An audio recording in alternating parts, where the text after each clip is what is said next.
Koncept pametne vasi je splet aktivnosti, s katerimi želimo zadržati prebivalstvo na podeželju. Trend selitve ljudi iz podeželja v mesta je precej velik in kolikor želimo imeti ljudi na podeželju, le-ti pričakujejo kvalitetno infrastrukturo, rabimo šole, rabimo vrtce, rabimo socialne storitve in v tej dolgoročni viziji razvoja podeželja so pravzaprav zajeti vsi ti koncepti, ki so na eni strani najprej povezani s kmetijstvom, gozdarstvom kot osnovni dejavnosti na podeželju, zelo hitro pa tu preidemo na ostale storitve, kot je turizem na podeželju, kot je mobilnost na podeželju.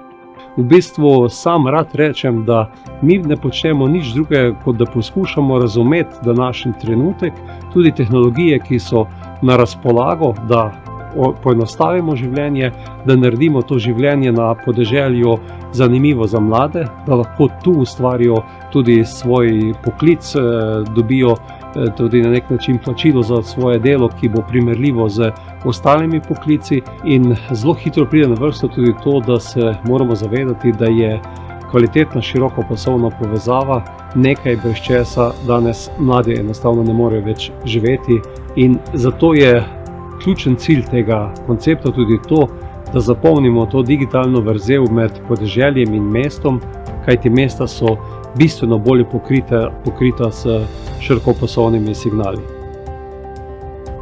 Govorimo o konkretnih rešitvah. Kako, se starostnik brezplačno pripelje do zdravnika. Kako zagotovimo, da nek posameznik dobi v svojem krogu neko skupino kupcev, se znajo tudi povezati preko različnih platform in podobno. Tako da gre za celo vrsto resnično teh rešitev, s katerimi rešujemo manjše probleme, ki so pa za tistega posameznika največji na svetu. Globalno gledano je značilno, da je ta velika rast prebivalstva, ki se dogaja v zadnjih letih, desetletjih, vezana predvsem na rast števila prebivalcev v velikih mestih. In rešitve, ki jih imamo mi kot osnovni cilj za to, da ustvarimo pogoje za normalno življenje v Evropi, so na nek način lahko zgled ali pa izziv za to, da se v podobno smer začne razmišljati tudi drugje.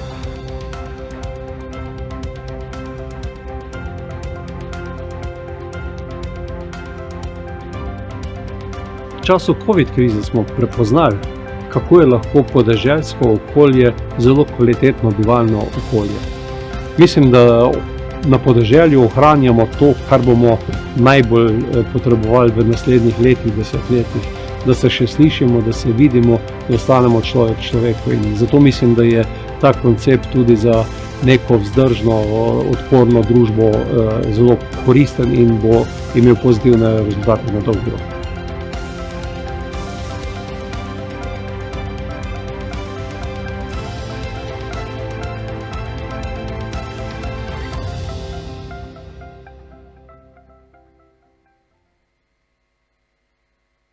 Excellencies, dear ladies and gentlemen, warm welcome to this very special event. We have seen the movie and I believe that we are inspired by everything what Mr. Bogovič shared with us in this video, but there is much more to come today. So we are honored to welcome you at this high-level debate that is titled Rural Areas in 2040. Addressing global challenges of rural areas with smart villages. And where we are in Dubai, one of the most forward-thinking, technologically advanced cities in the world. It is therefore no surprise that Dubai is on its way to becoming a model smart city. But what are we going to discuss today is the model of smart villages. What is needed to develop them, how to enable good life for everyone in smart villages, and how to spread this idea, hopefully, out of Europe globally. So Synergy's state-of-the-art technology and artificial intelligence is the way forward and can have a significant positive impact on rural and remote communities. And as we have seen during the COVID times, we have learned how good and great enabler technology can actually be. Today, major global industry players are coming together here and now, with high-level European institution representatives and national politicians for an insightful debate. I have no doubt that we will get inspired and that we will touch several, not only challenges, but also opportunities for further collaboration. So warm welcome also to all those who are with us in this virtual world following this discussion online.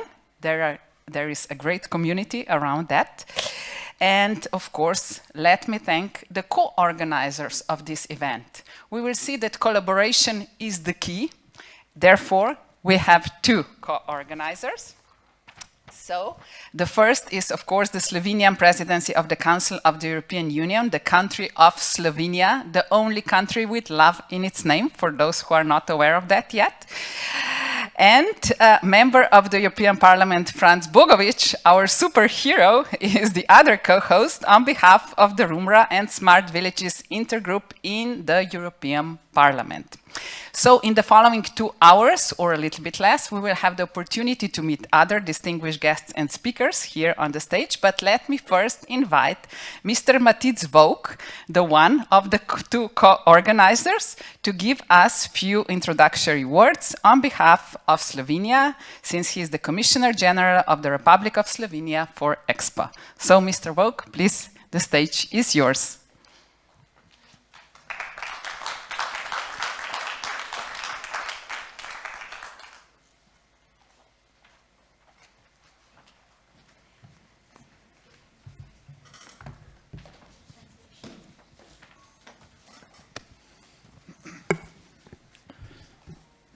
Dear Vice President of the European Commission and European Commissioner for Democracy and Demography, Dubravka Šuica, Minister for Agriculture, Forestry and Rural Development of the Republic of Slovenia, Jože Podgoršek, Member of the European Parliament, Mr. Franc Bogovič, representatives of the companies and institutions, everyone else present. I'm honored to take part of this such an important debate on how to tackle the global challenges of rural areas, because of the future of humanity will be largely depend on how well we understand how to coordinate the development of urban and rural areas. In my view, rural and urban areas are economically, socially, and environmentally interrelated spaces.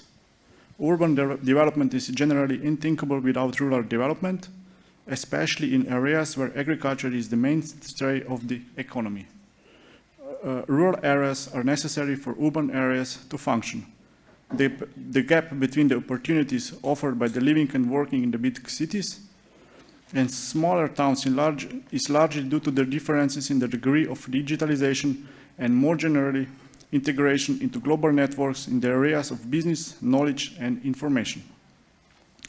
Megatrends such as digitalization, demography, and climate changes can bring new challenges and opportunities for rural commitments.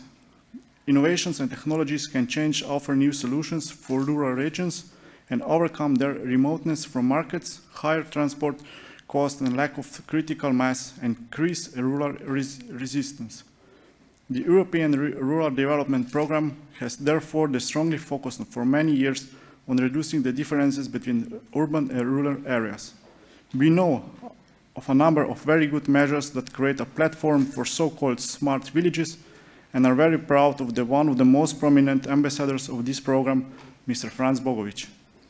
In his initiative, we are here today organizing an international conference entirely dedicated to the vision and challenges of a smart villages development and the opportunity that this development concept offers in the terms of developing a more resilient and inclusive society. In order to achieve the objectives of this issue, we must tackle all the levels, European, local, and national. I am pleased that today we are talking about one step forward the goal of improving dialogue between urban and rural populations, while ensuring the latter of comparable quality of life. Thank you all for coming. Thank you very much, Mr. Volk. And as we have heard, a very special ambassador of Smart Villages, Mr. Bogovič. Please open this event. Good afternoon, dear panelists, dear audience here in this pavilion, and also those who are online. And thank you very much that you joined us at our debate about rural areas in 2040. Thanks, Commissioner General of Republic Slovenia of Expo, Matic Volk, for your opening remarks, and thanks you and thanks to Spirit Slovenia, Slovenian public agency, for invitation that we can speak about this important topic on Expo during the Slovenian presidency of the Council of the EU.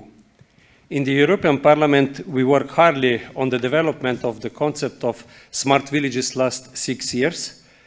COVID crisis showed us how important it is that we have developed and resilient rural areas. Rural areas with good communal, educational, cultural, health, social infrastructure, rural areas which have quality broadband connectivity and developed services. It is a big honor, and it's also very important that we debate about global challenges of rural areas with smart villages at Dubai World Expo. The idea of smart villages is a global idea. The proof for this are our eminent guests. So, dear Vice President of the European Commissioner, Commissioner Dubravka Šuica, Commissioner for Democracy and Democracy, welcome here in Dubai. It's a big honor that we are again together at these topics, and for sure it will be very interesting that you will present us about European long-term vision for rural areas 2040. With us today is also Super-Regional Coordinator of the FAO, Dino Francescuti Motis, who will present us FAO 1000 Smart Villages Initiative. Slovenian Minister for Agriculture, Forestry and Food, and Presiding Minister of the Agriculture and Fisheries Council of the EU, Jože Podgoršek, welcome. And we expect that you will explain us what Slovenia do and what European Union do or our activities on rural development after new CAP, also farm to fork strategy and other important strategy which accept we in the European Union. In the Smart Villages concept, we speak about needs of people who live in rural areas. We try to find a solution which ensure quality life and jobs for everyone. And I'm very happy that today are with us, with their video messages, two excellent ladies. Chenesai Mangoma, CEO of Chenesai Africa and Creative Industry Trade Strategist, who will present us the challenges and her activities in rural areas in Zimbabwe, in Africa. And today is with us also Doris Letina, Vice President of the European Council of Young Farmers, who will speak about important role of young farmers and ladies in rural areas. Smart Villages concept brings us a lot of new technological solutions in smart farming, digital platforms, connect farmers and consumers, and enable short supply chain. We need connectivity to develop tourism, which bring new jobs in rural areas. We have new solutions for mobility in rural areas. Renewable energy produced in rural areas give new opportunities for people living in rural areas and help to save the planet. There are new solutions in e-health. We have smart silver villages, which bring solutions for older people. Business sector can develop the technical solutions, technical solution for rural areas. Smart villages concept will be successful because business sector also recognize their opportunity in smart villages concept. And I'm very glad that today we have two representatives from business sector, one as a global player and one startup company. So, dear Tony Jean, thank you. The Huawei chief representative for the EU institution is today with us, and he will present us and explain what means smart villages for a global company like Huawei is. And thanks Gregor Novak, CEO of Sun Contract, Slovene SME, startup energy company. Thank you that you will share with us how can blockchain technology and renewable energy help to develop rural areas. Dear all, thanks again that you are with us. I wish you a fruitful debate and a lot of success in developing smart villages concept in our future. Thank you very much. Thank you very much, Franc Bogovič. Please stay with me. Now we are coming to the interesting part. So this is the panel discussion, and let me invite all the speakers that you have so nicely already introduced to join us here on the stage. So we will start, of course, with Vice President Dubravka Šuica and the others as well. So Mr. Minister Jože Podgoršek, please join me on the stage. Matic Vovk is staying there, but listening carefully. We have Franc Bogovič, as already said. Please take a look where the seats are. Yes, you have, yeah. So Vice President in the middle, yeah. Then we have Tony Gin, please join me, Dino Francescuti, as well as Gregor Novak. The two speakers previously mentioned will be with us online, so we will have a kind of mixed event, virtual and real, here with the discussion. So thank you very much for taking your seats, and we will start diving into this super complex, interesting and future-oriented topic with the Vice President sharing her view on the Vision 2040. So please, yes, the stage is yours, wherever you prefer. You can join us here. Yeah, for the beginning, it would be nice to have you here. Thank you very much. Thank you. Good evening or good afternoon, as you said, Franc, to everybody. First of all, I want to thank you, Franc, and Slovenian presidency for inviting me here to speak about a long-term vision on rural areas, which we adopted in June this year. And we have been working on it for years, even during our mandates in European Parliament, but later on, since I am in European Commission. So this is in broader sense, this topic is in broader sense covering my portfolio on demography. As you know, I'm in charge of democracy and demography, but this demography part is broader than birth rates and mortality rates. We are talking about creating environment for our citizens to live in rural areas which are very attractive, and we are trying to make them more attractive. So, dear Excellencies, dear fellow speakers, ladies and gentlemen, after months of confinement due to the pandemic, the Dubai World Expo is a timely opportunity for leaders and decision makers to come together. You know that Dubai is a vibrant city that stimulates our imagination. It is an inspirational example of what can happen when we have capacity to see a place that can be more than a fishing village.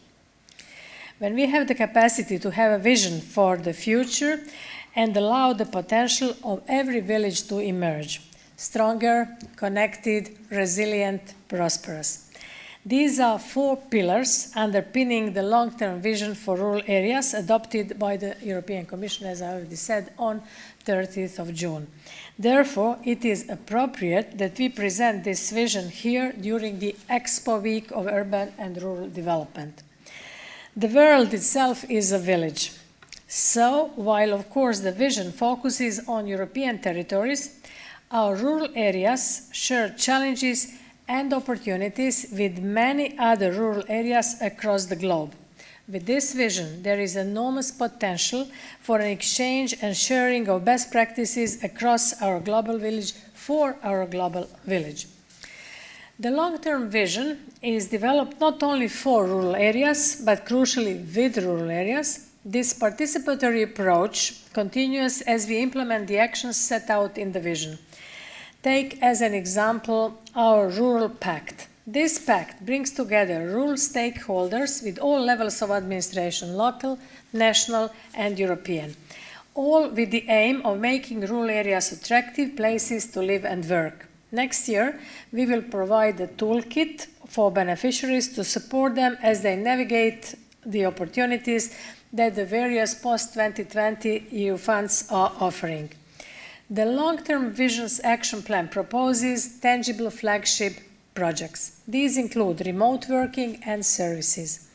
They also include mobility, business creation, and innovation in rural areas. In today's world, as all of you know, digital connectivity is vital an infrastructure as water supply. A vision flagship project called Rural Digital Futures is all about boosting sustainable digital transformation of rural areas. In addition, a rural observatory will be set up within the European Commission to improve data collection and analysis on rural areas. Throughout the action plan of the long-term vision, we will also support activities of smart villages. This initiative is an excellent example of involving stakeholders and local communities to come up with innovative solutions at the very local level. The Smart Villages initiative was promoted at the European level in 2017 by members of the European Parliament together with the European Commission. The Commission initiated a specific action on smart villages. Our policies aim to provide opportunities for rural villages facing similar challenges. Many rural areas in Europe are facing major challenges. Depopulation and particularly young people moving away, centralization of public services, struggling businesses and decreasing job opportunities, all of this creates a gap. In a variety of ways, rural areas are our source of life. Rural areas provide our food security. Rural areas provide us with biodiversity. They are at the basis for a green and sustainable economic development. They also provide us with many renewable resources. In the European Union, and indeed globally, we need a robust policy approach to close the gaps for rural areas and to harness their potential. We need to connect our rural areas with the surrounding areas and also with cities in a sustainable way. This will help facilitate business creation. Rural areas are a global issue. We hope that this vision can be an inspiration to comprehensive action on rural issues outside the Union. I believe our joint efforts are key to ensuring that we leave no one and nowhere behind, especially in rural areas. Let me be clear. Our rural areas are a hive of activity and a source of tremendous vitality and renewal. We must embrace and enhance their attractive, vibrant, and dynamic character, today and for generations to come. We can only do this by bringing together all actors from local, as you are doing today, France and Slovenian presidency, from local, regional, national, and European level. This is where the Rural Pact I spoke about comes in. But crucially, we also need to bring global actors together. The European Union does not function in isolation. We work in close partnership with third countries to take forward the global rural agenda. We look forward to exploring the opportunities to deepen our cooperation with Arab states in this field. The European Union has endorsed the FAO's Rural Youth Action Plan with a special focus on youth and young women and girls. We work closely with the OECD to develop future-proof rural development policy frameworks to meet the sustainable development agenda and goals, of course. Together with the African Union, the European Union is committed to the sustainable development of Africa's agriculture sector and rural areas. Our ambition to support rural areas goes hand in hand with technology and artificial intelligence. Indeed, artificial intelligence is a strategic technology of the 21st century. It drives the digitalization of our economies and has the capacity to boost productivity and economic gains. Artificial intelligence and other digital technologies can also help us face the demographic, economic, and the environmental challenges of the agriculture sector. Artificial intelligence and robotics can improve efficiency and economic and environmental sustainability. They can help make rural living, smart villages, and farming more attractive to younger generations, but also for older generations, given the demographic trend of aging in Europe. Indeed, aging can be the spark for creating new developments. We must grasp the economic opportunities and the innovative character of the silver economy.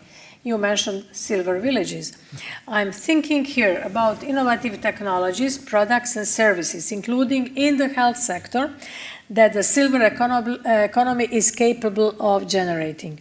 The silver economy is expected to grow by about 5% a year to 5.7 trillion euros in 2025. It ranked among sovereign nations. The European silver economy would be the third largest economy in the world, behind only the USA and China. And it will continue to grow. Smart villages can seize this opportunity. In 2019, 25 European countries signed the Declaration on a Smart and Sustainable Digital Future for European Agriculture and Rural Areas. It covers three main areas, ranging from strengthening support for research, establishment, and innovation infrastructure, and creating European data space for smart agri-food applications. Under the Digital Europe program, the Commission will launch a call for proposals to set up testing and experimentation facilities focusing on high-impact sectors. Two of the areas covered will be agri-food and smart cities and communities, which include rural communities. We will make a total of 50 million euros of funding available for these purposes. And to conclude, dear Excellencies, fellow speakers, dear ladies and gentlemen, the long-term vision for rural areas can be understood as a contribution for a dialogue and exchange between the European Union and international partners on improving the future for rural areas. We must leave no one behind, as I already said. To help this, we have ensured that long-term vision for rural areas and all the accompanying events are an integral part of the Conference on the Future of Europe process, for which I am in charge on behalf of the Commission. The Conference on the Future of Europe is a timely opportunity to empower citizens and facilitate the participation in the policy-making process at all levels. The voices of the rural areas are heard in this new innovative process. So this is to invite all of those who are interested in this. The spirit of innovation is alive and kicking in our rural areas, and today's discussion in this expo is further proof of this. We want to learn from the experience of our international partners. Innovative solutions and best practices from administrations, stakeholders, and rural people everywhere can enrich and broaden our vision.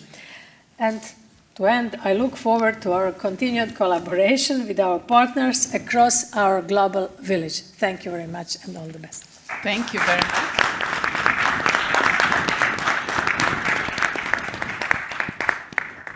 Wow.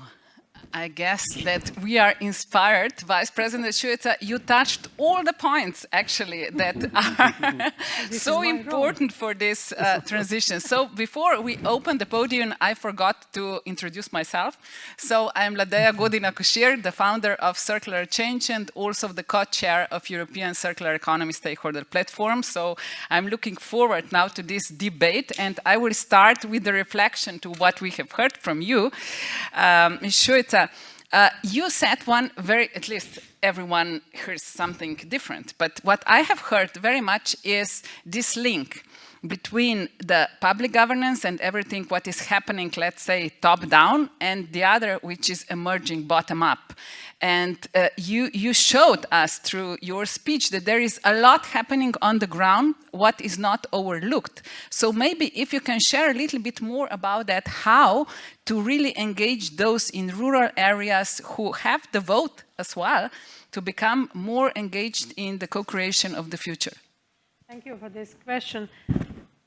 It's okay. Their vote is, of course, very important. So we don't want to neglect anyone on our territories, especially in Europe. We are talking about Europe, but also, as I said, about the world. So we don't want to neglect anyone. We don't want our citizens to feel left behind. And this is the reason why we want to come there. And the reason for organizing this conference on the future of Europe is exactly this, because citizens want to have their say. We cannot wait 4 or 5 years between 2 elections to listen to them. So we want to listen to them all the time. And this is the reason why we open the space and forum for citizens, and especially for citizens in rural areas. The reason for this is that 80% of European territory is geographically covered by rural areas, and only 1/3 of European population, which means 130 million people, live in these areas. So this is a huge potential for not only for demography and population, but also, as I said, for food production, for biodiversity, for all these issues which are challenged nowadays to all of us all over the world. It's not only Europe, but since I'm talking about the European Union, this is the case. Yeah, thank you very much. And I hope that also those who are listening to us have heard that the power is actually in their hands. And I will move now to Minister Podgoršek. So we are coming from Slovenia, the country of just the right size. As we like to say, we are 2 million people all together.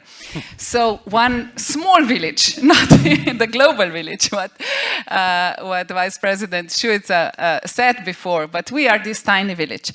From your perspective, how do you see that a country like Slovenia can be a kind of a hub or lighthouse also for this transformation towards smart villages, particularly due to the fact that in our country, rural areas and cities are very much connected. So actually we have a kind of polycentric dimension of our country. Please. Your comments on that, yes. There or here? No, you can do wherever you want. If you would like to join us Maybe here, just otherwise, start. okay. Yeah, feel free. That is, we are like in a living room, and this is a democratic space for a discussion. Thank you. First of all, I would like to say that I'm really honored to be here to discuss about really important questions about rural development, about rural areas. So it's correct information that rural areas covered about 80% of Europe, of world areas, but in Slovenia, I can say that we are a little different like other countries, because in Slovenia, more than 50% of population live in rural area, not just 1/3, more than 50%. So it's really important thing to start discuss about it. Okay, Slovenia area is considered to be mostly formed by rural areas and forests. Our countryside is in the process of constant transformation. The quality of life in rural areas is linked to the preservation of the cultural landscape and natural heritage with an appropriate level of digitalization, mobility, access to public services and job creation in enforcing modern environmentally sustainable farming and circular economy. The Slovenian rural areas face many structural problems. The population is aging rapidly. Its recovery depends on migration. Natural increase is negative. The share of daily migrations outside the place of residence is very high due to the lack of quality jobs in rural areas. While young and working people who are more educated are emigrating. The quality of life in rural areas also depends on public and private infrastructure, with digital connectivity becoming necessary. The revitalization of rural services through digital and social innovation is possible through the use of information and communication technology, the communication technology tools, and community-led measures and projects. There is a need to improve and make more sustainable services in rural areas, such as health, social services, education, energy, transport, retail, and other. Within the framework of the Common Agricultural Policy, we support solutions that will help raise the quality of life and strengthen economy activities in rural areas, as well as reduce the gap between the urban and rural environment in terms of infrastructure and access to services. We want to encourage employment, greater social inclusion of the population, and local development of rural areas. We believe that digitalization in agriculture must be one of the priorities of the common agricultural, of the future common agricultural policy, as the use of new information tools and technologies such as precision measuring equipment, Internet of Things, sensors, geopositioning systems, big data, drones and robotics, databases and innovation lead to greater competitiveness, better governance and reduced administrative burdens. With new technologies, young people will be able to improve production processes and produce cheaper and better quality food in the light of the sustainable development of food production. When introducing digitalization in agriculture, it's very important to emphasize the importance of transferring knowledge about the use of the technology to the final user and effectively communicating the benefits of its use. Smart villages are therefore understood as rural communities that use innovative solutions to improve their resilience, building on local strengths and opportunities. It could be said that smart villages are an appropriate tool for promoting digital and social transformation in rural areas, and as such can be identified as key to transforming the future of agriculture, forestry, and food. The concept of smart villages and the digitalization of rural areas and agriculture presents many opportunities for rural development. Our ministry is already promoting support in smart villages, smart solutions, and digitalization on rural areas horizontally at various levels. First, through the National Rural Network. Second, through investment measures. Third, through European Innovation Partnership, EIP, projects. And the last one, through bottom-up supports or leader approach. You mentioned it. Slovenia has recognized the important role of digitalization and largely introducing it into the agriculture sector. Through the next-gen mechanism, recovery and resilience mechanism, we will carry out 8 projects in the field of digitalization in agriculture. I would like to highlight 2 of them. The first project is the establishment of data warehouse with a strong emphasis on data interoperability, which will be managed by our ministry with constituent bodies and stakeholders from the field of work. The project will to connect and distribute data that is often difficult to connect and inaccessible to all stakeholders. It will provide comprehensive information related to the entity and to the agricultural holding and related geo-information with other data, while it will be possible to make complex analysis, models, and forecasts. The second project I am highlighting here is the establishment of the farm sustainability tools, FAST, with which the farmer will be able to monitor the balance between the main nutrients in the production area, review the legal requirements for nutrients, access to soil data, and to data relevant to nutrient management. And I would like to just notice the 2 examples of good practices from the European Innovation Partnership projects. First one is development of modern analytical system in support of farm consulting through the development of empirically supported industry circles in the and the development of a computer system for business decision making on farms. And the second one, introduction of new mechanical and automated technologies for sustainable grape production in vineyard. I can say for last one, we can produce better quality with less pesticides. That's all for. That's a lot, if we can do that. Thank you very much, Minister, for these words. And Slovenia, we say that we are green, yes, creative, and smart. And you nicely emphasized all 3 aspects of that. And before, Vice President mentioned also the importance of different generations to be involved into this transformation. and you touched several, let's say, pilot projects related to digitalization. So my question would go a little bit in the direction how to assure good quality of life for all generations. So for young people, that is definitely important that they can implement all that, but at the same time we have this silver population who should also be treated in a proper way. Maybe this bridge between generations. I know it's a hard question, so... Our goals are maybe a little more visionary. We would like to find a solution to have, develop our rural areas for all generations and also for both genders. So it's really important also for the women in the rural areas. How can we do it? We have to build, we have to develop really good infrastructure, which we mentioned already.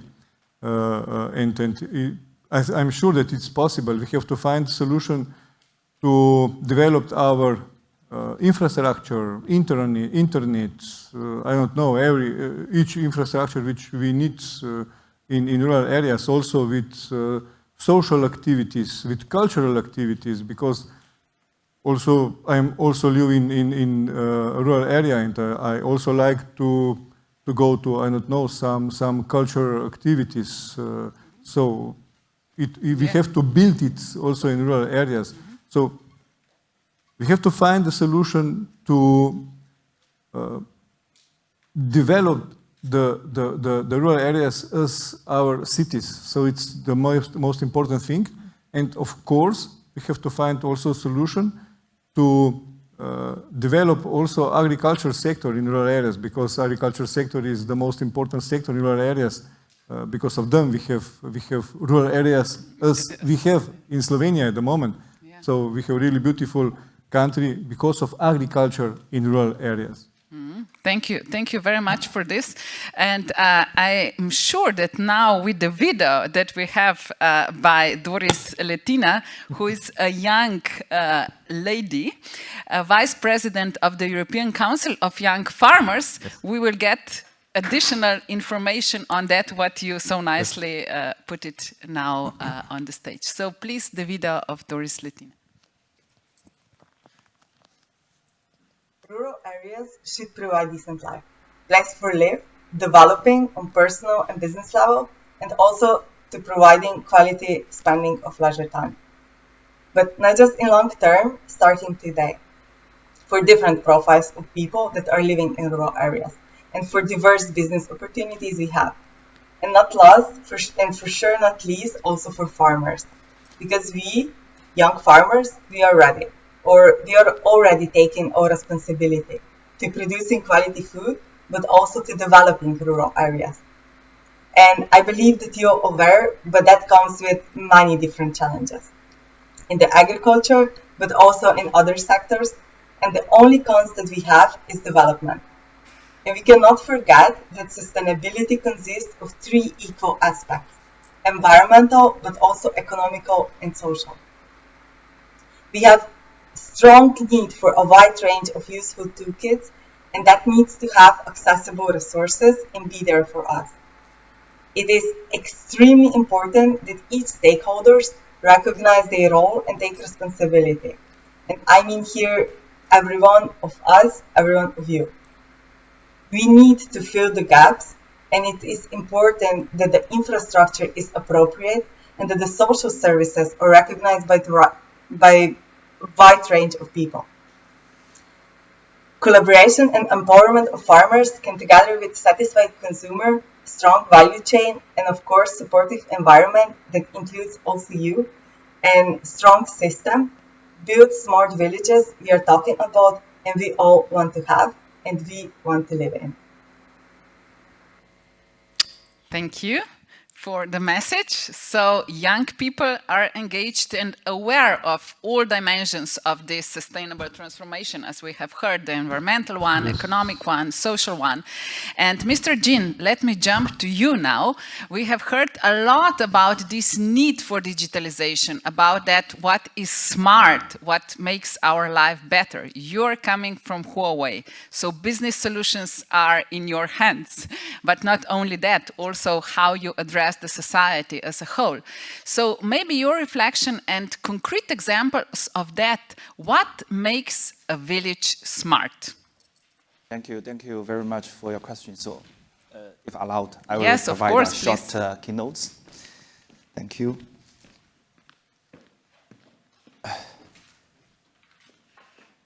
So, honorable guests, dear Vice President Suisha, Minister Bogovič, and MEP Bogovič. So, ladies and gentlemen, though, as you know, that it's really a great honor to be here today in the Expo Dubai 2020 and being hosted by the fast-pacing country of Slovenia.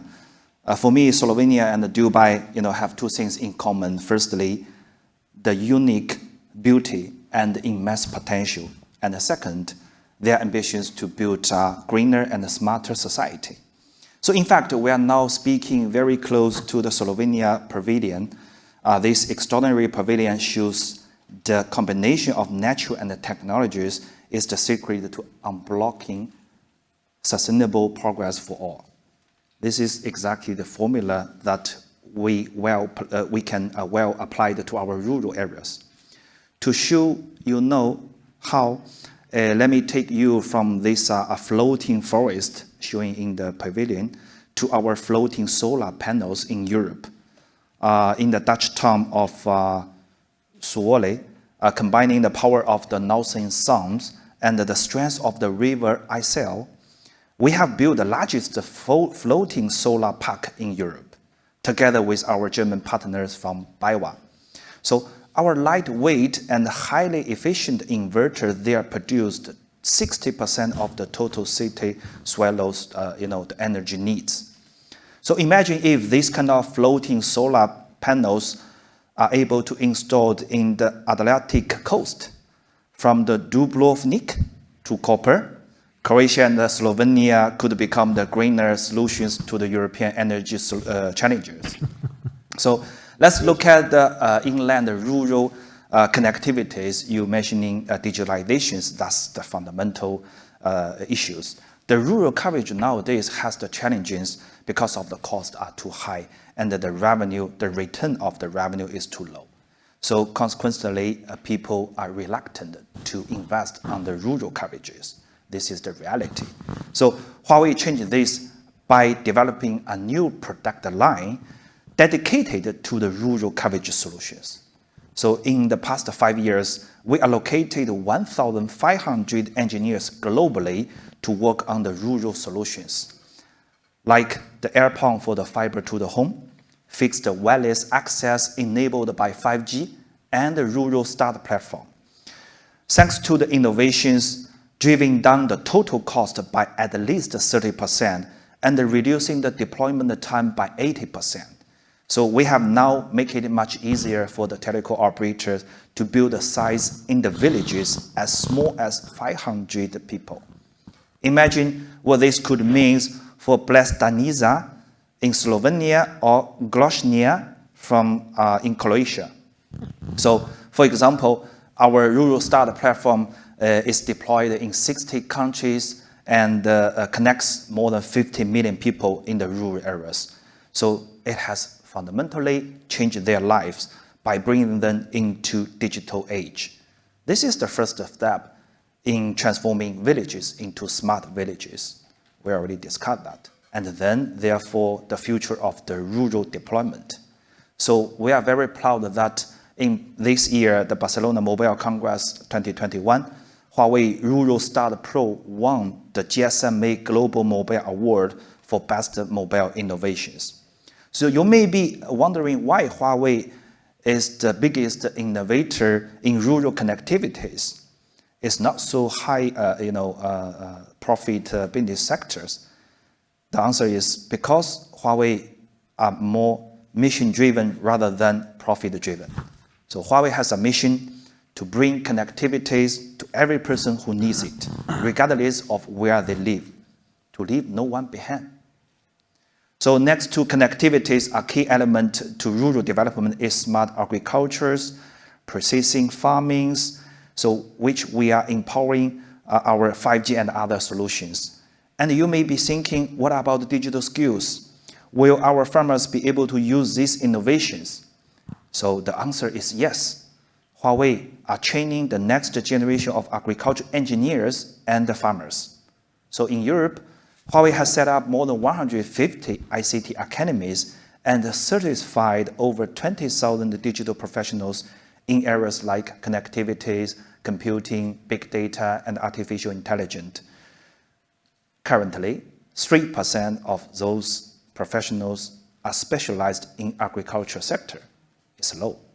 We know that this has to improve. So this is why we plan to increase this to 15% in the near future as part of the 35 million euros investment that we announced last week in the Huawei European Innovation Day in Vienna. Ladies and gentlemen, connecting minds is the bedrock of the creating common future. In the spirit of this Expo Dubai 2020, let's celebrate the power of global collaborations to build a greener and a smarter world. So I'm convinced that if we all play our part well, if we harness the potential of digital solutions, our rural areas will not be seen as a problem anymore, but rather as an opportunity. So we have what is needed to make it happen. So let's work together for a greener, smarter futures where no one is left behind. Thank you. Thank you very much. Thank you very much for this important message. Not to leave anyone behind, it's sometimes difficult. And what you mentioned was also the important aspect of education. Because recently we did a study, a foresight exercise actually for Eastern Europe and Central Europe on that, what the future of bioeconomy and circular economy might be. And we came to the insight that there is a lack of knowledge and of collaboration related to the implementation of digitalization. So how do you see, particularly now the Europe, I must say, and the opportunities that there are for educating, engaging, and bringing all that to everyone, as you said? This is so critical that and urgent for everybody agreed that to let the next generation to have the digital skills, especially in the rural areas. I fully agree. So I think firstly, we have to introduce the basic ultra broadband, the connectivities in the rural areas. Everybody experienced the pandemic, the lockdown. Actually, somehow it brings some positive signs because everybody has a laptop, personal computer or smartphone in order to enjoy the remote education, communications. So sometimes it's boring, okay, but for the businessman. But with the latest innovation, such kind of virtual reality, algorithm reality, the 360-degree virtual demonstrations, the education, the training, the interaction will be interesting. So the rural area people will be able to, through this kind of interest education program, to learn the digital skills. But firstly, we need the connectivity. That's why we are working very hard on that. Thank you. And nothing could be better to now invite, virtually of course, and we will take a look at the video of Chenesai Mangoma, who is speaking about what you have mentioned. So two things. One is related to the energy and the other to the connectivity. So please, the video. Hello, my name is Chenesai Mangoma. I am a trade lawyer. I'm calling you from Zimbabwe, a country in Southern Africa. I operate in the intersection of community practice, trade, and the creative industries. So the topic of rural development 2040 is absolutely very close to our heart, because when we think about inclusive development, we imagine that the 64% of our people in Zimbabwe that live in rural communities need solutions. On an average day in my practice, I meet several 15-year-old boys who do not have a computer, they do not have a cell phone, they do not have solar, they do not have electricity, they do not. The lists of do nots are the things that I encounter every day in my community practice. What I have come to understand, or a fact that I'm coming to appreciate, is the idea that human-centered development is very crucial as an ingredient to the solutioning that we bring to the table towards rural development across different areas and different regions. In our very brief solutioning, we have imagined that decentralization of trade, decentralization of creative markets, decentralization of activities could be a very quick and fast way to bring about much needed development in our areas. In my constitutional democracy of Zimbabwe, there is a constitutional principle that celebrates decentralization, the principle of devolution. Devolution in Zimbabwe is talking about how do we decentralize management, how do we incapacitate provincial and local government to be able to bring about development at the root where they operate. This goes back to the notion of human-centered development as a very sustainable solution towards coming up with solutions for development for rural areas. Back to the boy I meet every day, Farai. Farai will never catch up in this global village unless we figure out how we can have a biogas digester working so he can have electricity. So maybe he can access an internet point. If we don't figure out how to bring smart energy into his community, Farai might never be able to understand what Instagram, Facebook, LinkedIn mean. If we don't figure out how to bring about internet where Farai lives, Farai might never be able to search for sustainable agricultural means. If we don't bring about clean cooking energy, Farai will continue to chop down trees to cook his food. Thank you so much for having me so briefly. I look forward to working with you in part and in whole over the course of time as we think about sustainable ways to bring about rural development by 2040. Thank you very much.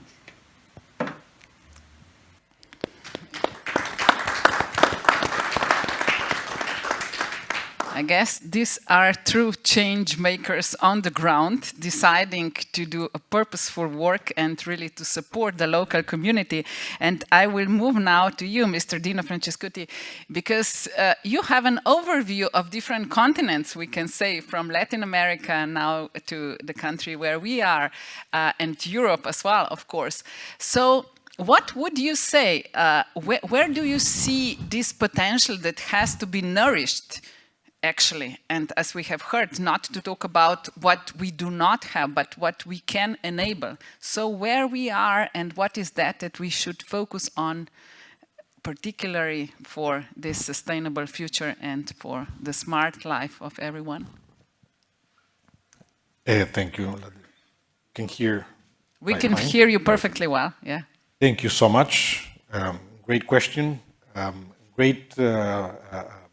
Great to be here with all of you, with honorable representatives of Slovenia, our colleague Tony Jin from Huawei, our colleague that we just heard from Zimbabwe. There are so many good ideas that we have heard today. At a certain point in time, I would like to share what FAO is thinking about this front, 1,000 Smart Villages initiative. But addressing your question, the challenge here is to create an interesting world for youth at the village level. We have heard the need of education, the need of infrastructure, are talking about energy, create access to that energy. I'm sure information and communication technology require big, sizable investment behind. These are the sort of things that would make interesting for youth to continue being in the village. And let's add to the fact that, this world of digitalization by itself makes it very interesting for youth to get engaged. So this is my main point before I go to specifics. If we make the village interesting for youth, we have future. We will have future. We will have to invest whatever it takes, energy, roads, all sorts of interesting investments to bring communication and to actually link youth to the rest of the world. We will be able to see them continue there and flourishing, you know, because they like to be in there. Seen this in Brazil, in Chile. I've seen it in Europe for sure. It's a strong root, ownership, territory. Youth want to be there, but we have to create an environment that is interesting for them and, of course, income-generating opportunities. Now, coming to FAO, first of all, it's important to cite to you why FAO is on this. I mean, FAO, as you know, is the UN organization mandated to care for improving food security and developing agri-food systems, and I would add rural territories. The vision of FAO is linked to the 2030 agenda. We want to transform agri-food systems in a manner that they are more efficient, inclusive, resilient, and sustainable, so that we can have a better production, better nutrition, better environment, better life, and leaving no one behind, as we have already shared these views. Now, in this context, FAO has a specific programmatic area, which is digital agriculture. Now, digital agriculture is, within digital agriculture, we have, mapped these 1,000 smart villages initiative, which the focus is to transform villages and small towns through digital technologies, information and communication technologies mainly, but also other solutions like those that you need for precision agriculture, those that you need for precision fisheries, those that you need for a more enhanced technology-based activities like recirculated aquaculture systems. These sort of things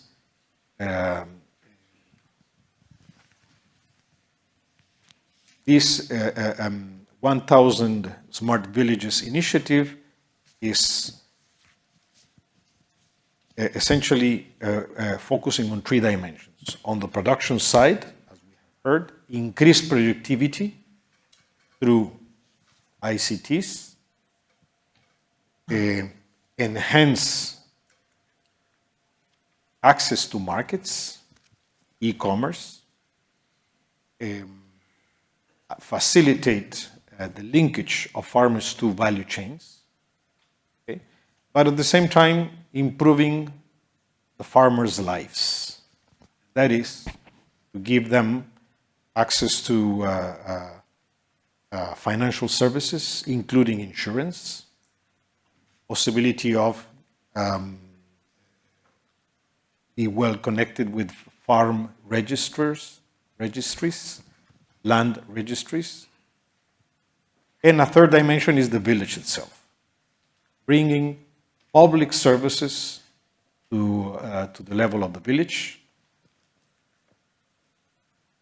I always want to underline, keeping in mind that the youth are present, but obviously we want to have health, education, cultural activities that are the desired by the youth. These sort of elements. Now we are making this effort with some partners, UK, the USA, some global partners like Melinda Gates Foundation, but I can see that the efforts that the European Parliament and the European Commission are so much in line with what FAO is trying to get moving, that would only make sense to connect minds, connect our efforts. I would say that, and would probably end by bringing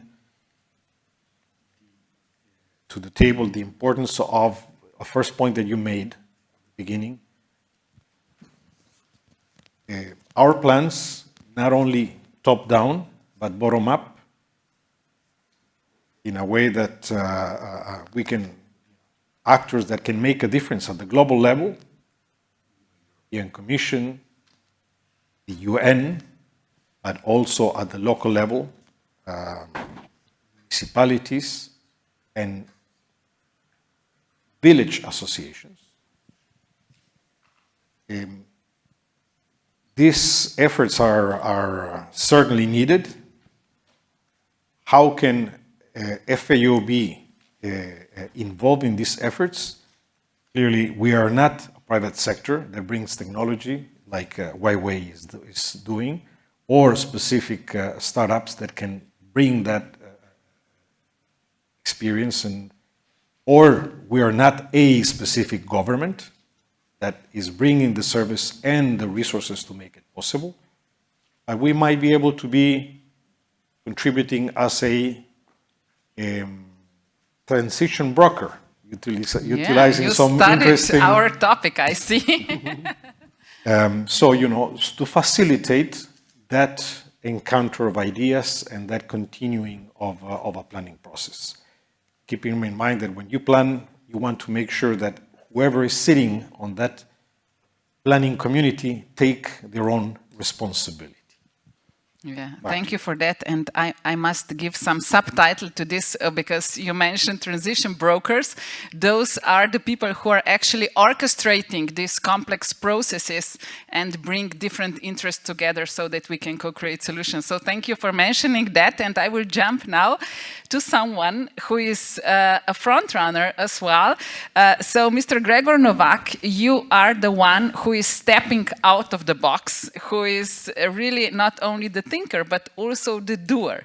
Your entrepreneurial path was not always easy, but you are persistent and you created a lot of solutions and you have a track record already to share with us. Please let us know how the villages are becoming more smart due to your solutions. Yeah, thank you very much for your question. Yes, I'm representing here Sun Contract. Actually, it's a digital blockchainized platform which connect energy consumers and energy producers directly without intermediate. Why is this important?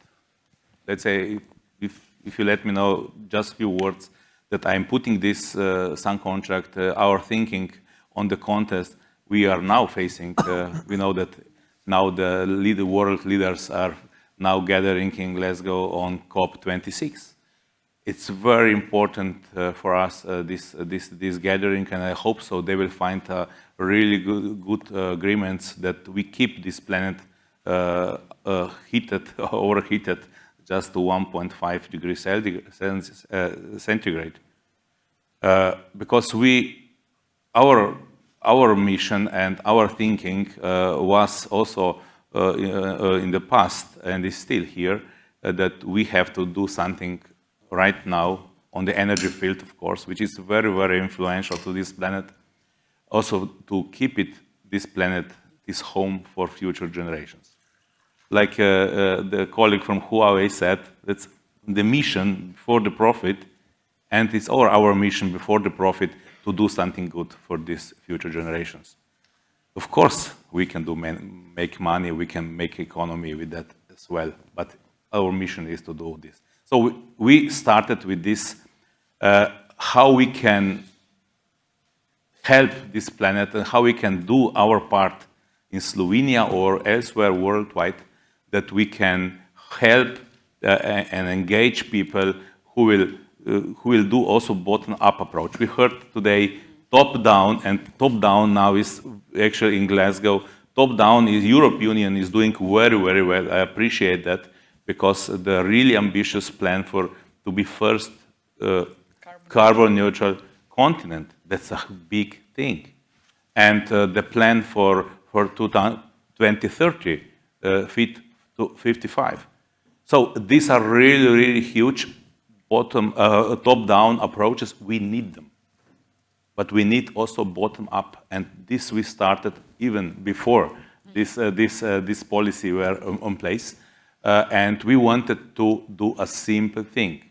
Engage everybody. Everybody of you can be part of this transition, energy transition. And because, the energy is highly regulated, and you cannot engage everybody, we wanted to find a way and how to do this. And in Europe Union, we actually like that is possible. This is liberalized market. And we found that a way within existing legislation that we can engage everybody who is producing energy, renewable energy, of course, can join to our platform, which is digital platform, and he can offer his energy surpluses. He can use, of course, from himself, and then later on offer to others, to the neighbors, to the other part of the country, or even other part of the Europe. This part is not yet done, but within the country is already done for 3 years, is already working, that he can share this energy, he can sell this energy directly without intermediate. And that's why we used here 2 technologies that are mentioned here today. One is blockchain, where actually enables us to bring another trust and transparency to the system, and that people can directly communicate and make agreements without any intermediate, and we all can trust. We know this is the essence of the blockchain. And of course, AI, artificial intelligence, which helps to put this together to be a service which is good for the customer. So this was actually our goal. We started this a few years ago, and 3 years ago, also with the help and together with Franc, Bogovič, we actually started some contract project. And now we are on the market. We became much more mature and actually confirmed through the regulation part, and so that people can be engaged. So our main point is to engage everybody to be part of this energy transition. And I think we succeeded very well, because people are now much more aware that they can first of all become self-sufficient, and secondly, if they even have surpluses of this energy, let's say in rural areas, they are easily self-sufficient and they have more potential. And this potential they can share, they can bring to urban areas and help, let's say, the villages to become self-sufficient, and then also the urban areas to become more self-sufficient and sustainable. And I think this is the bottom-up approach, when we have to do that with every household, every village, and then every town, country, and then the continents will become self-sufficient. And we are doing small parts, and we're doing this already for 3 years, and now is the next part, I see, to go also over cross-border and connect these communities together within Europe, of course, in the first stage, and then later on also in the other continent. Congratulations, I'm following your path for this. It's already the 4th year, I would say, huh? Actually, yeah. It's already the 4th year. So, and you are disrupting a very sensitive field of energy. Because you mentioned this importance of being on the ground and having this bottom-up approach. So can you share with us because personal stories are those that are most touchy. So what was the biggest obstacle for you? Because dreaming about that is one thing, but doing it is something completely different. Yes, so actually we are facing here a few things. First of all, the centralization of the energy. We came with the decentralization of the energy. Renewables are decentralized by themselves, but of course the consumers are decentralized. We wanted to to connect this decentralization. And actually, we succeeded in this way. Of course, regulation was here a huge obstacle because we had to find a way within existing legislation that we can enable this marketplace. We call it energy marketplace. And we found a way. We found a way within existing legislation. First of all, people thought it's not possible. Also, regulators thought it's maybe illegal. Inspectors, they came to us and they inspect us. We had a lot of inspections, of course, from the energy sector, from the financial sector, from the even sectors we didn't know that they have some inspectors. So, but you know, this is kind of if you are first runner. But anyway, they came, they checked, and they say, yeah, okay, that's okay.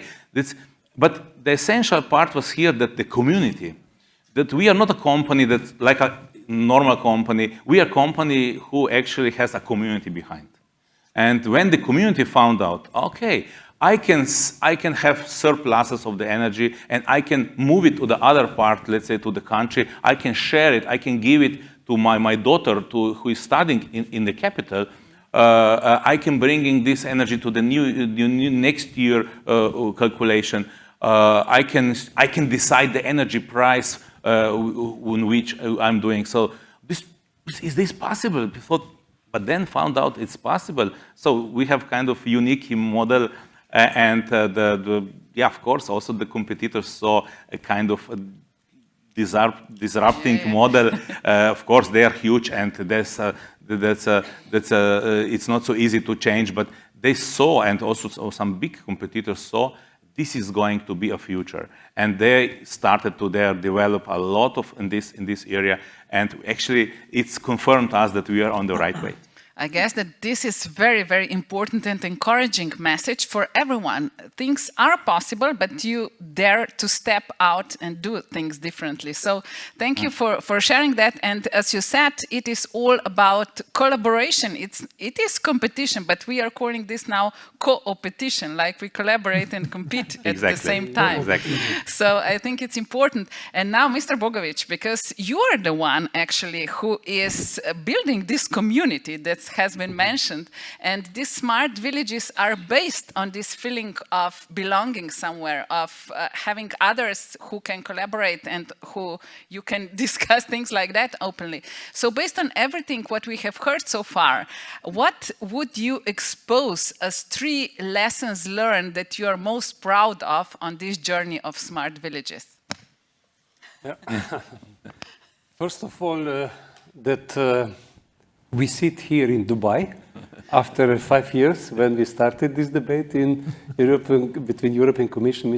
Commissioner Hogan was excellent in these topics, and through these few years we spoke a lot in Europe. As we heard, we spoke a lot all around the world, and we are here at Dubai. I think this is the first. If I can say the second again, that if I look at EU policies, we have today smart strategy as part of CAP strategic plan. Each country in Europe Union, it will necessary to have smart strategy, smart village strategy. It means that it will be necessary to think about this if you want or if you don't want. So sometimes you need this top-down approach, and this is something what I think will help in Europe to push this idea, and more people will be involved. And again, if the third thing, I will say, we sit together, and you said many times cooperation, collaboration, other things. We sit together, business sector, policy sector, and this is something what is very important, that we have many this partnership, public-private partnership, what is necessary. If we don't have public policies, then this is the natural process of centralism, urbanization. It's not necessary to do nothing, and the world will be more urbanized. If you want polycentrical development, if you want smart villages, populated rural areas, you need policies. And through this, I think there are many other things what we recognized in in these few years, as we said, both bottom-up and top-down approach, if we want to develop this. And also what is very important, that we don't speak about no competition between cities and villages. We speak about how to work together, because villages are the best place for tourists, to come to villages, to sell their food to cities. So there is no competition. It's again how to make synergies. And we live, Slovenia, we are in Alpine region, where we can see great cooperation between, I don't know, Milano, Vienna, Munich, Ljubljana, and these rural areas. And this is a great example how it can exist. And what is also here, what was mentioned many times, that we know that usually in smart cities concept, we speak about big data, big money, and these things, and technological innovation. But here is first think about people and think about social innovation. And I think we all recognize this, and also what we heard today, missions of companies. It's also, in this world, it's very important to do something for people, not only for profit. In COVID time, you could have a lot of money, but it's not impossible to use it. So I think that we got some lessons. There is no economy without society. So we are the people who are making that. We have one special video prepared as well, but before we jump to that, I would just like a short reflection from Vice President Šuica on that, because as Mr. Bogovič put it, yes, Slovenia is, as we said, the country of the right size and running things like that, but also Europe, regarding the globe, is a small and old continent, but very ambitious in a way. So what would be your message from the European perspective on that, how to develop rural areas globally? What can Europe bring as a lighthouse for this transformation? First of all, I want to refer to Mr. Bogovič, who was talking about people, citizens. So everything is about people. And I think about the title of my portfolio in both words, democracy and demography. Everything is about citizens. So whatever we are doing is for them. So it is very important how our citizens live, how our citizens thrive, how is their well-being, as you said. So it is very important. So at one point, there was a division in European Union, you can see it, between East and West. Then there was division, rural-urban division. So we want to diminish this rural-urban division. We want to make citizens who live in rural areas citizens of equal. So you know that there is a portfolio for equality in this commission. So we think about everything. So the equal opportunities are the most important. As we say, for each one of us, we want to have an equal start. This is also important that citizens in rural areas have all this infrastructure. Of course, I think about infrastructure, sewage systems, waterways, connectivity, transport.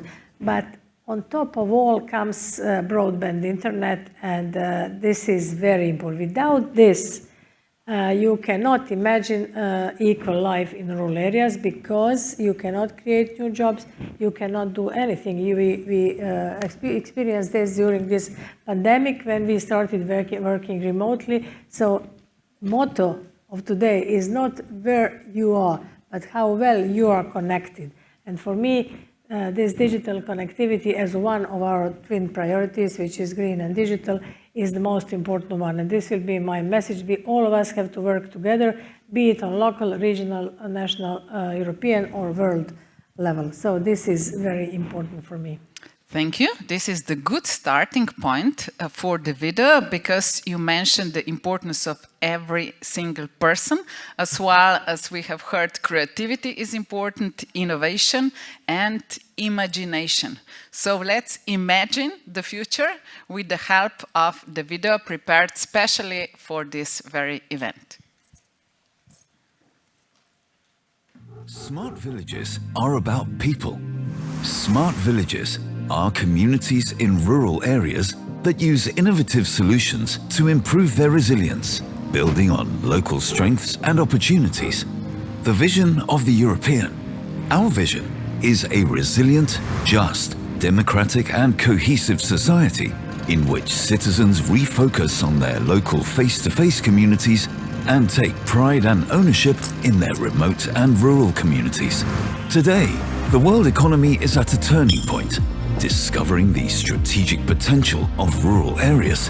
Think about bioeconomy, climate buffers, helping our territories to be more resilient, renewable energy production and sustainable food. If you're dreaming about leading a conscious, healthy, sustainable lifestyle in a rural area, then Europe's action plan for smart villages is definitely for you. We want to create a political milieu that supports smart technologies in rural areas. Instead of just acknowledging the demographic challenge of land flight, we're offering a future-proof solution for 5 pillars of daily life. Imagine getting help from smart technology, guiding you in your daily behavior towards a healthy and sustainable life. Let's embrace smart technology to redesign and co-create a new future where we can not only survive, but thrive.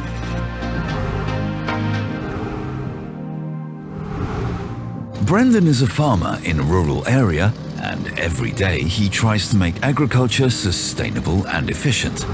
On the news, he hears about other farmers working with green smart technologies.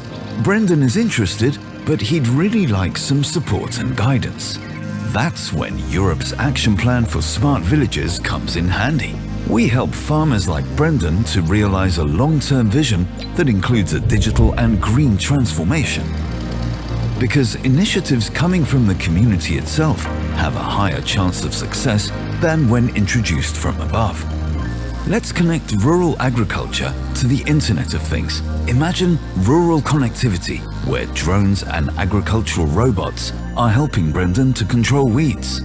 By collecting agricultural production data, we can introduce precision farming, which helps farmers like Brendan to water the crops when needed, make sure that the soil has all the nutrients it requires, realistically predict his harvest, precisely follow his livestock. Now Brendan might actually have some time to enjoy the magnificent view of his beautiful fields in the rural area. Thanks to the low latency and massive simultaneous connections, 5G is ticking all the boxes to make the Internet of Things possible in the field of agriculture. This means we can reduce the environmental impact of pesticides, conserve natural resources, improve animal welfare, and generate higher yields for farmers. All that while helping Brendan save on costs.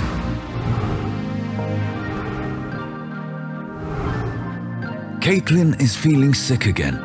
Her diabetes is getting worse, and she would really like to get more medical attention. However, by living in a remote rural area, she has no access to medical services from urban-level hospitals. Thanks to Europe's action plan for smart villages, Caitlin will be able to enjoy telemedicine technology in a way that has never been seen before. Today, remote expert consultations and medical education extend quality healthcare.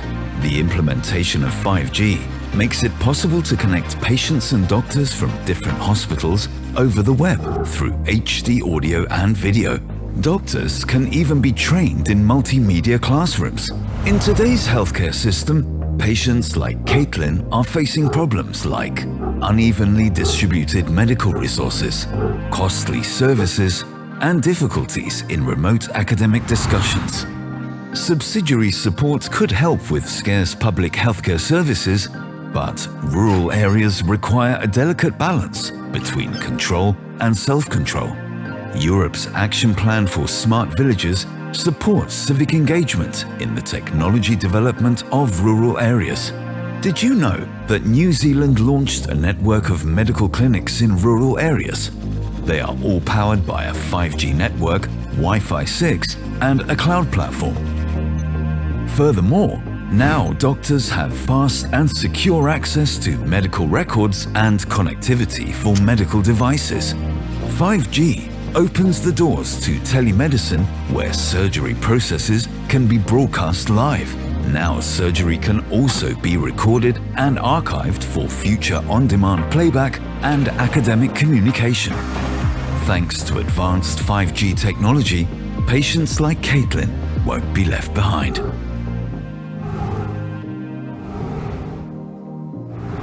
Times have changed, and IKEM needs to teach his classes differently. The pandemic fast-forwarded the digitalization in education. Distance learning and live virtual classrooms have become the new normal, but not all rural and remote areas were ready for this step.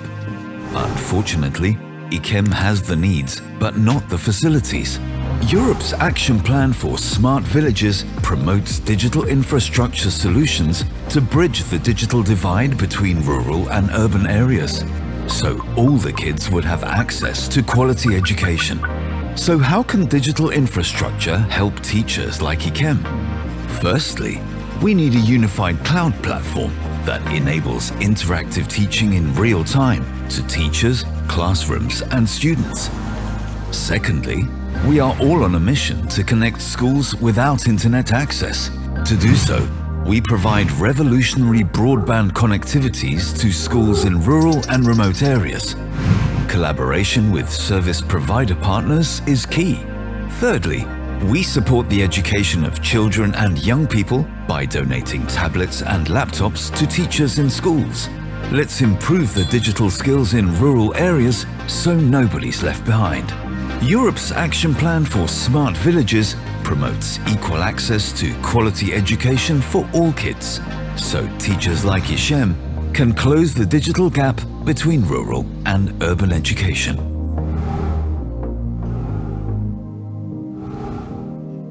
Patrick grew up in a smart village outside the city and knows what energy advantages rural areas have over urban areas. In the rural areas, the opportunities to produce renewable energy from sources such as wind and solar are much higher. Europe's Action Plan for Smart Villages supports communities like the one where Patrick grew up. People working consciously together, opting for sustainable development for their region, their resources, and their social environment. We promote smart photovoltaic solutions and provide microgrid solutions to convert solar energy into electric energy, which is essential for rural areas. It's well known that solutions generated by civic engagement often demonstrate particular creativity and innovative strength. In countries that have a dense population but little land available, it is a priority to create sustainable energy solutions using difficult or unwanted land. Let's take, for instance, the largest floating solar park outside of Asia, built in the Netherlands. This huge floating solar park has a lifespan of at least 30 years, and most of the material used to make it is recyclable. With smart villages, we are aiming to generate solar energy for the same or even less cost than gas, coal, or oil. These are great opportunities for rural residents like Patrick who desire to stay and develop their village. By integrating cutting-edge components, the EU can lower the costs for the supplier and the everyday consumer, like me and you.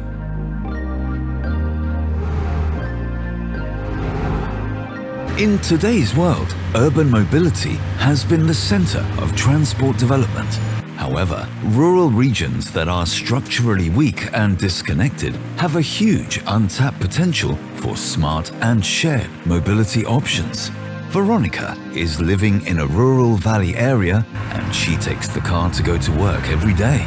She'd like to switch to a greener alternative though, but what are her options? Yes, the automobile industry is moving towards electric vehicles, but we need to deploy charging stations for electric vehicles in rural areas so people like Veronica don't need to worry about where to charge their cars. This will stimulate them to invest in greener and more sustainable cars. Europe's Action Plan for Smart Villages believes that the future of electric vehicle or EV charging infrastructure is green and efficient. To realize this, we need an industry ecosystem that consists of major operators, charging infrastructure manufacturers, and automotive enterprises. We also promote shared transport platforms. This is the future of mobility. We could reduce the number of vehicles on the road by 90%. This would result in 31 million motor vehicles on EU roads instead of 313 million. Additionally, it is much more realistic to equip 31 million vehicles with hydrogen, biogas, and electric engines. So we could decrease the size of roads, increase bike lanes, and pedestrian space. Green and efficient transport is the goal of smart villages. Together, let's enable Brendan, Caitlin, Ikem, Veronica, and Patrick, as well as all rural areas, to grow digitally in a green and responsible way. Smart villages are about people. So one applause, I guess.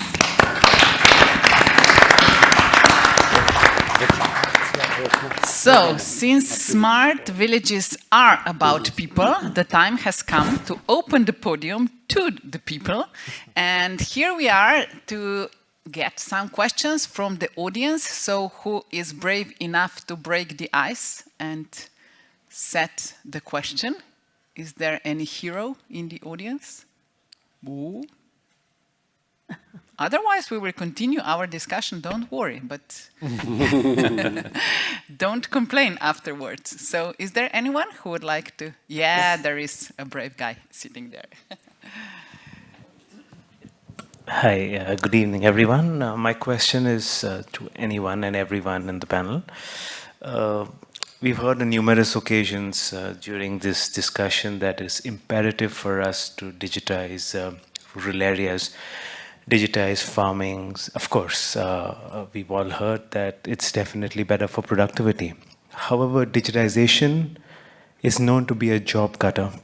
A lot of employees have lost jobs because of digitization in the past. So how do we strike a balance between job security and digitizations of rural areas? Thank you for the question. Who would like to? May I try to answer this question? We have this reskilling agenda in which we will promote next year, which means that we need different jobs in different areas. We came out this year, our President von der Leyen, during her State of the Union speech in September, she proposed this care package. You know that we badly need so many people who work in this care and caring industry, since, as we heard, we are aging continent, and I was talking about silver economy, which means we badly need people there, but not only women, also men in this care industry. So we are working on this reskilling agenda because we need those people in different areas, in different fields. So this will be balanced, and we think about this. There is a lot more to say, but I don't want to. Yeah, Mr. Francescotti would like to add something. Thank you. Let me complement this point of view, President. I mean, I think it's a good point that you make us aware that there may be a trade-off there. Point that we should keep in mind. I mean, we want to bring technology, we want to bring innovation, but first of all, to increase productivity of those who already are employed or have some business, farms, whatever. Technology should come to enhance what they have. It is true that you can create a substitution of labor, but we are trying to utilize technology to bring services to people. At the same time, we should be caring for not generating these trade-offs. We want to increase productivity, that is good. That should be the focus. And or trying to create a substitution. What is our very important, and probably that balance that you would refer to, you will not be losing jobs if you manage to train those people into access of these new technologies. Effort on training, on capacity building, I think it's linking, missing link, let's put it. Okay, Mr. Bogovič wanted to add.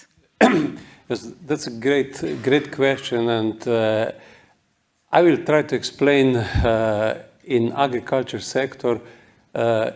Usually, this is the hard work farming, and productivity is higher and higher, and the pressure on price is very big, and so it's not easy to get enough big income from the property you have. Usually, the problem of amount of the land, and for example, in case livestock sector, for example, milking cows, or use robots and feeding machine which are connected to a computer, so that you can do it at one time, at once.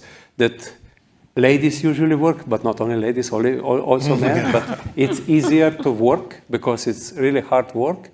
You use less feed. It's do more with less. Yes. What is one of because the amount of feed is related to the milk quantity. And for example, you have a time, for example, to produce cheese and through platform to sell on the local market. And so we make this circle in which we solve many problems and ensure at one hand normal life and normal income for the family. And these are topics we speak about, how to solve practical problems with which you can ensure, as I said, quality life as in the urban areas and equal income. And we need these solutions which are connected and are tools how to reach this. But as I said, in front of all are people who live there and who work there. Thank you. Would anyone like to add something, or we get? Is there another question in the audience? Yeah, there is. Please.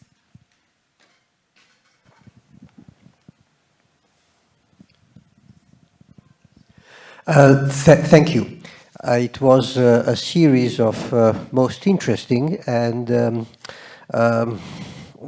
challenging ideas that was brought out by the participants and the members of the panel.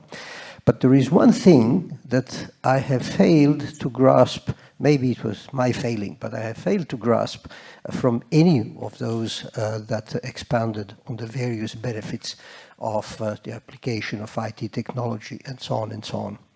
And that is, with the increased involvement of technology, we require, to begin with, vastly increased amounts of investments. And I fail to see where the investments, or where will they come from, and will they enhance the productivity? And then what will we do with this surplus, the larger amounts of produce which are produced? We already have issues of wastage of food. I know part of it is distribution and so on.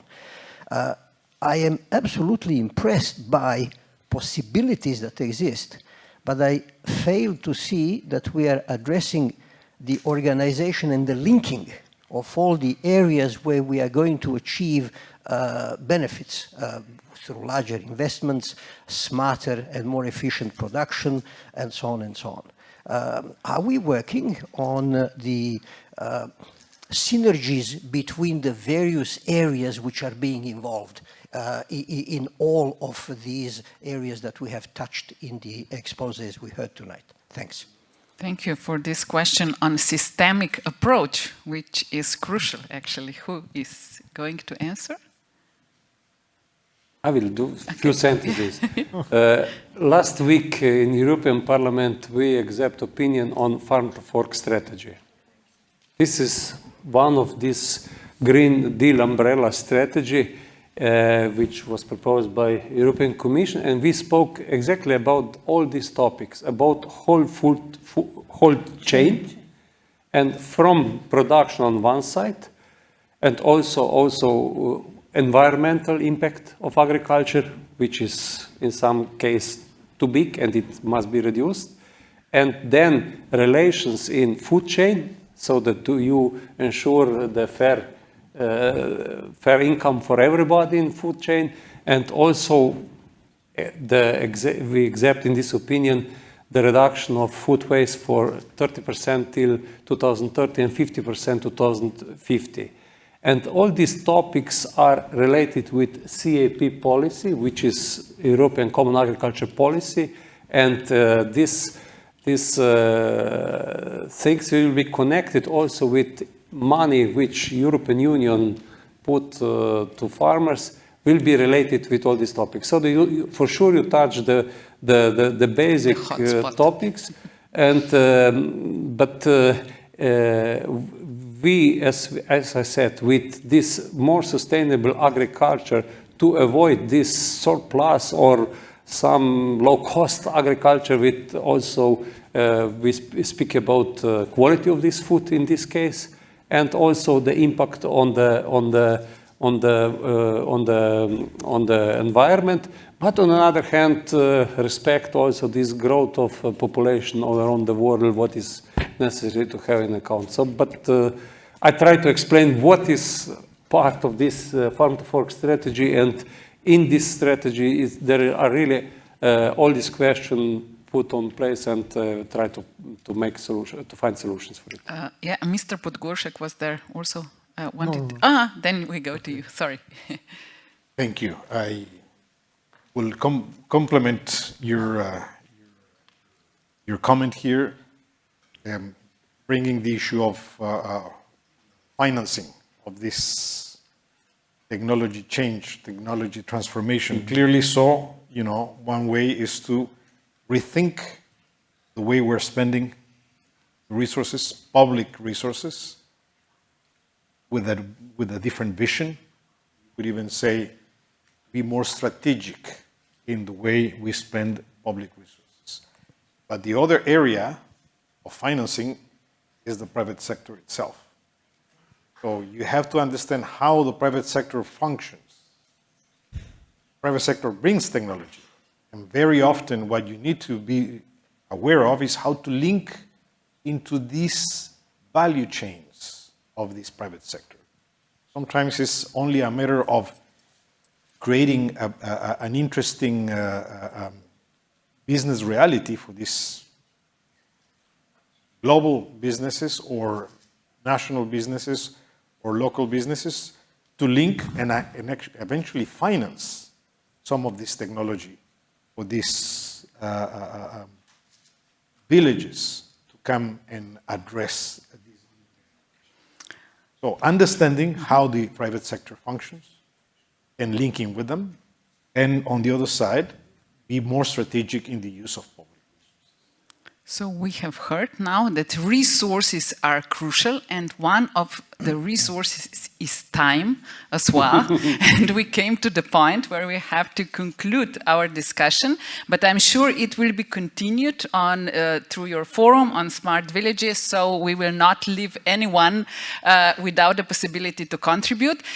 So I would like to close it with a very simple exercise, because we are running out of time. Just one word that resonates with you on the private level, to say so, with smart villages. So what would that one word be? And I will start with you. Self-sufficiency. Collaboration. Resilience. Think globally, work locally. Okay. Innovation. Creating the mind, changing the mind first. Mindset. So, Mindset. thank you very much. I guess that the buzzwords are the right. Thanks a lot.